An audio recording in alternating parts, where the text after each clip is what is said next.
The works was very quiet, save for the quiet grumbling of its single engine. Sir Handel was sulking. Ever since Skarloey had gone away to be mended, he and Peter Sam were doing all of the work. He'd been asked to take a passenger train and had grumbled dreadfully all the way. These coaches, they were not like the coaches from his old railway, not the ones he was used to. To him, they were simply cattle trucks with their single axle and wheel. Real coaches, he would say, had bogies, and this railway had none. They'd grumbled and shrieked all the way up the line. At the top station, he'd left his train at the platform to get a drink from the water column. When he backed down to couple up to his coaches, his driver hadn't noticed a crate that had slipped off the porter's trolley and fallen on the line. The coaches had noticed, but they didn't say anything. They were cross with Sir Handel and wanted to pay him out. He'd hit the crate and managed to lever himself off the rails. He smashed into the station platform, damaging his rear wheels. Now he was in the works, alone and frustrated. Those blasted cattle trucks! I'll be sure to teach them a jolly good lesson when I next see them. Maybe the thing controller will get some real coaches for a change. They are real coaches, even if they don't look like it. The voice made Sir Handel jump. He looked over to the standard gauge line next to him. A big, red tender engine, pushing a single coach, was backing down into the sidings. But this engine didn't have a number on its tender, just the letters LNWR. The coach had 2 axles, was painted cream and white with yellow lining like the express coaches. As the engine came alongside, it looked down at Sir Handel. Both engine and coach were covered in grime and dirt. To see an impressive red engine with a coach looking this shabby, it was honestly shocking, since it was known that the NWR took care of its engines. Why not this one? The engine spoke again. Coaches come in many shapes and sizes, my dear engine. You wouldn't like me calling you a toy, would you? No! Sir Handel said, gathering his courage. Because I'm not a toy!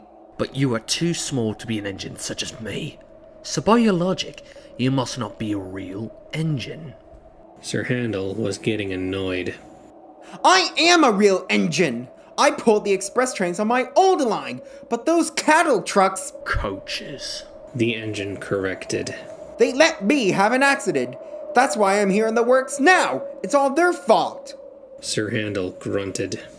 The engine sighed loudly. It sounded like it was finding the smaller engine infuriating to listen to. Be happy that is the worst you've gotten from a coach. Coaches are to be respected, only bumped when they themselves misbehave and are awkward during passenger runs. Mistreat your coaches without cause, and they will mistreat you. Rubbish! Oh, then I guess no one has ever told you. The engine said, a cold smirk forming on his face.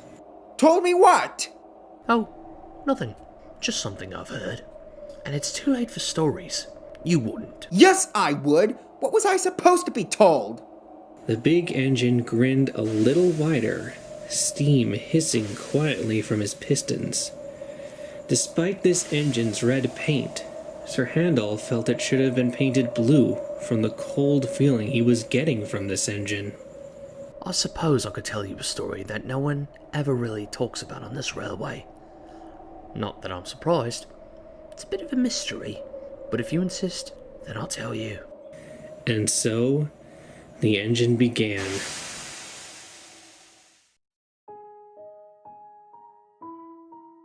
The Northwestern Railway had just been formed. The expansive line, reaching from Vickerstown to the end at Tidmouth, was going through a tough few years. The line's first 2 engines were too small to handle the workload. As such, the board of directors had brought many more engines on loan from other railways to help. And I'm sorry to say, frictions existed as the loaned engines treated the resident engines quite poorly. Oi you, take me coaches and up to it. Hop to it yourself. I'm getting this train ready. Thomas scoffed. Typical little shunter. No sense of duty. Late again! I thought you were supposed to be an express engine. Another engine wheeshed as Edward clanked into the station. Don't blame me. It was a faulty signal. Edward huffed, out of breath. Of course, it's always something else. You wouldn't have this kind of mess on the GER if the board of directors had any sense of progress. They'd allow head office to oversee everything. Another engine was a large Clawton from the LNWR. This engine had glistening red paint with black side plates. This engine, named Afton, was more picky about the kinds of coaches he was given. He saw all the old single-axle Victorian rolling stock as relics. Like the other visiting engines, he was absolutely appalled at the idea of pulling goods trains, because to see a grand engine such as him doing so was an insult. One morning, Afton huffed into the station. He was to be pulling the local stopping service today. But as he neared the station, he hissed angrily as he saw the coaches he'd been given. He was given the small single-axle coaches. While they were painted in the NWR cream and dark green, they were smaller and older than the bogie coaches given. What's this? I'm pulling this ghastly groaning train today? The indignity of it all! Just be happy you have a train to pull at all. Thomas hissed as he pushed the coaches up. I've had to hunt the yards for extra coaches. Then you can jolly well take these coaches away and bring me some proper coaches. I'm busy. Take them or leave them. Thomas huffed and hurried away into the yards before Afton could say anything more. Come on, old boy. Let's get this over with. Afton's driver sighed. The coaches groaned as Afton backed up to them. They had heard what Afton had called them and were not happy. Who is this rude engine? Asked the lead coach. An improper engine if he's pulling us, said another. I'd rather be pulled by Edward or even Thomas. At least they are proper engines who know how to treat coaches right, the brake coach added. Shut up! I am a proper engine. Better than Tiny Thomas or Old Iron Edward. Now come along! The guard's whistle blew and Afton huffed out of the station in a rage. His face was almost as red as his paint. As Afton raced down the line, the old coaches groaned and creaked. They were older and were not used to running at express train speeds. They tittered nervously as they rolled along. Slow down! Slow down! They wailed. Shut up! Shut up! Afton barked back. Just then, the brakes on the train came on.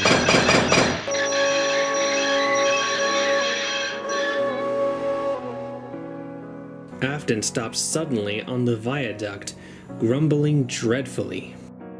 An investigation of the coaches showed that the coach just behind the engine had a loose vacuum hose. While the crew set about fixing the problem, Afton fumed angrily. He thought the coaches were doing that on purpose, making him late. Eventually, the brakes came off and the train puffed away. When Afton arrived at the last station, the big red engine hissed mournfully as he moved around the yard to shunt his own coaches away. The coaches tittered grumpily as he did so. At last, the journey is over, one said. I felt like my windows were going to fall out, said another. At least you two were further away from him than I was. I had to endure his groaning all the way here, said the lead coach. It would have been better if you'd not decided to hold me up, you rotten old antique. What? You blame me for that? That was your fault. Pull the other one, you horrid thing. It's not my fault you don't know how to pull coaches, you rotten red sausage. Afton quickly lost his temper. His boiler pressure shot up, and amid the hiss of his safety valve, there was a bang, and then a splintering crunch. Afton hadn't been paying attention when he'd entered the carriage sidings, and had run his coaches into the buffers hard. The buffers were bent and broken, but they were not the most damaged. That honor belonged to the coach behind Afton's tender. It was squashed between him and the second coach, crushed into a pile of splintered wood and bent metal. The other coaches shrieked in horror at the fate of their sister. Afton just sniffed indignantly. This is what you get for being weak, old antiques. If you only been proper coaches, this wouldn't have happened. The directors were not happy with Afton's carelessness. One of them, a man named Topham Hatt, spoke the most severely. If you were our engine, I'd send you away. Afton just sniffed. He didn't care at all. He watched as the broken coach was loaded into some trucks to be taken away. The other coaches were silent during the whole process. After a while, Afton just smirked and backed away to the sheds to rest. Afton's driver was assigned to another engine to learn how to properly handle coaches, and Afton himself was shut up in the shed for a few weeks before the directors allowed him to pull trains again. The other visiting engines were the only ones to show any sympathy for his careless handling. During his stay in the shed, a new train was offered by the Northwestern Railway. It was a late-night train that offered an express run to Tidmouth, called the Midnight Special. The bigger tender engines enjoyed the job immensely. The idea of a non-stop run from one end of the island to the other under the stars made them feel very important. Soon it was Afton's turn to pull the Midnight Special. About time I had a named train of my own to pull, and with proper coaches, and no less. The only thing better would be the express, he said loudly. The other engines just groaned. They ignored the big red engine's boasting until he left the shed. Afton puffed into the station, bubbling with excitement as he coupled up to the lead coach. He was so excited that he never looked back once at the rake of coaches he was pulling. No one noticed the coach closest to the engine didn't belong in the consist. It was painted cream and green, just like the Express. But it was smaller and had no bogies, just 2 axles. It was filthier and didn't look like a coach belonging on a prestigious train such as the Midnight Special. The guard blew his whistle and the train set off. Over the sound of the engine puffing, there was a loud groaning noise that came from the lead coach. It sounded like it hadn't been oiled in a long time. Soon, the express passed under the signals and was gone in a cloud of steam.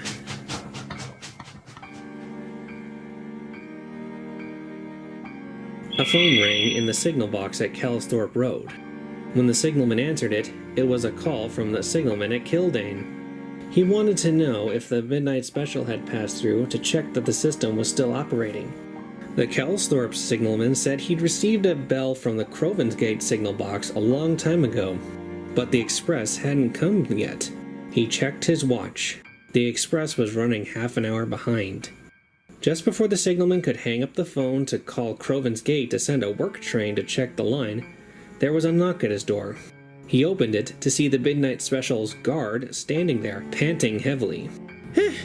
Have you seen our engine? He asked. What engine? No engine has passed by my box for over an hour.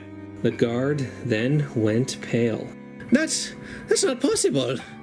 You must be mistaken. I've just come from the Midnight Special, and I've not seen our engine anywhere. I swear on me mother's head, no train puffed past this signal box, I would have seen it. Come on, man, you're speaking all kinds of rubbish.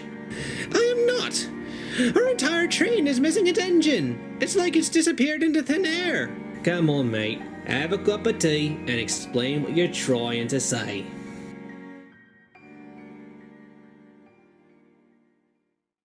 A works train was soon dispatched from Croven's Gate. They found all 6 express coaches sitting on the main line neatly, and the irate passengers. From passenger testimony, they said one moment the train was rolling along smoothly, then, after the tunnel, the train went slower and slower until the coaches ground to a halt. When they looked out the window to see what the problem was, they saw there was no engine at the front of their train. Workmen investigated the coaches for damage, but none was found. The coupling on the lead coach was intact. While the works engine pulled the train back to the station, the workmen searched up the line. Perhaps the engine had derailed somewhere before Kelsthorpe, and the guard just missed it. However, nothing. No trace of an engine, or even an accident, could be found. The engine crew was found the next morning, asleep on a bench at Croven's Gate by a cleaner making the rounds before the first service of the day. When asked how they got there, they had no memory of what happened after their engine entered the tunnel. Just that, one minute they were entering the tunnel, and the next they were waking up on the platform. A massive search was held to look for the engine, but nothing could be found. For a long time, the Midnight Express was discontinued as the more superstitious passengers refused to ride the express after midnight, worried that if a whole engine could vanish, then why not a whole train of passengers? The mystery deepened when many of the passengers expressed concern for the people who might have gotten in the first coach. The investigators noted that all the coaches were still on the train, but the passengers were insistent that a coach was missing from the express, a small coach just behind the engine. Station staff, porters, and the engine crew of the shunder who assembled the train were just as adamant that they had gathered the rake of 6 express coaches, no more, no less. After extensive investigations, relief was brought to the passengers to hear that everyone who'd bought a ticket for the Midnight Express was accounted for. But the mystery remained. What happened to the engine and the alleged coach? How could an engine's crew wake up at a station with no memory of how they'd gotten there? To this day, the file remains in the Vickerstown police files as unsolved.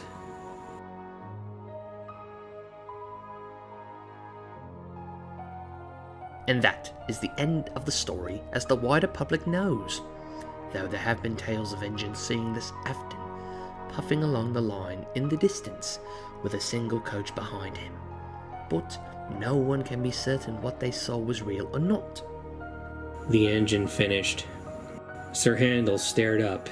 His frames felt as cold as ice. He gulped and began to rally his courage. Preposterous! I've never heard of such a thing! Are you calling me a liar? The big red engine asked, glaring down at the smaller engine. No! I'm not! I'm just saying that just doesn't happen!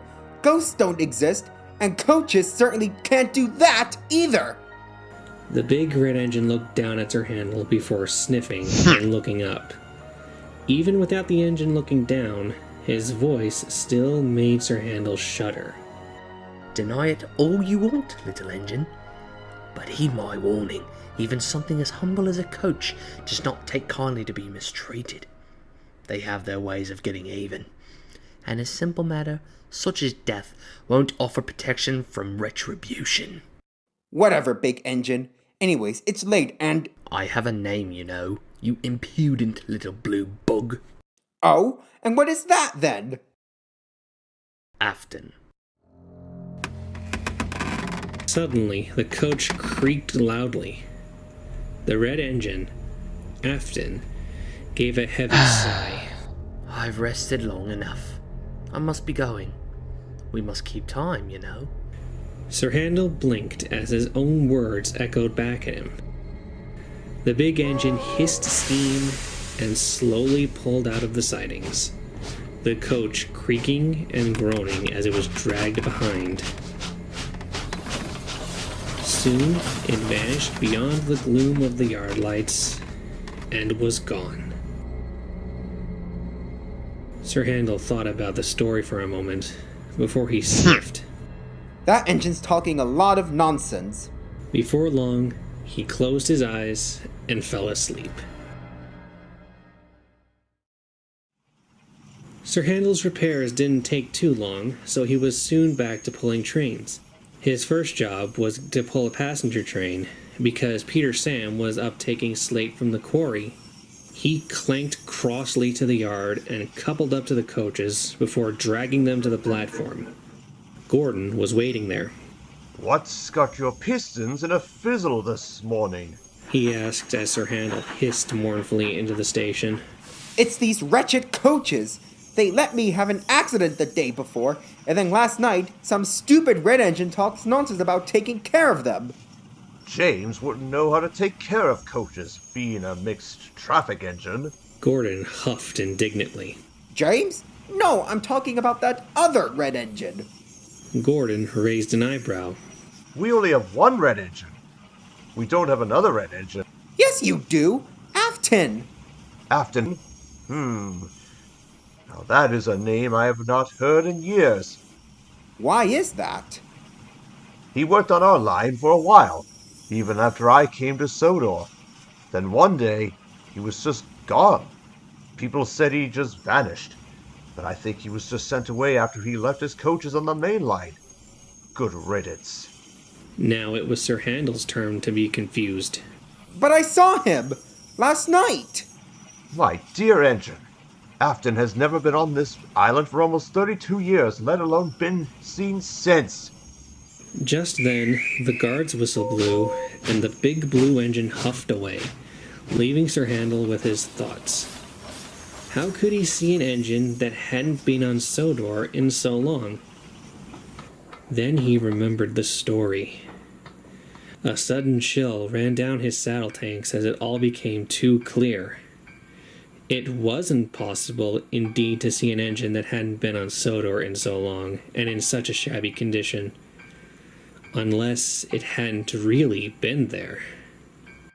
The guard's whistle blew, and Sir Handel puffed away with the coaches, without so much as a complaint. Sir Handel has become a more even-tempered engine since then. Though he does still grumble about doing extra work, he has never used the words cattle trucks in the presence of the coaches again. The coaches, for their part, have just left the reason for the change alone. Why ruin a good thing, they say.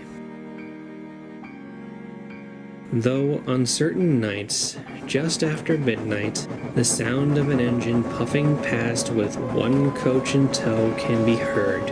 A flash of red can be seen, and then in a blink of an eye, the engine is gone into the night.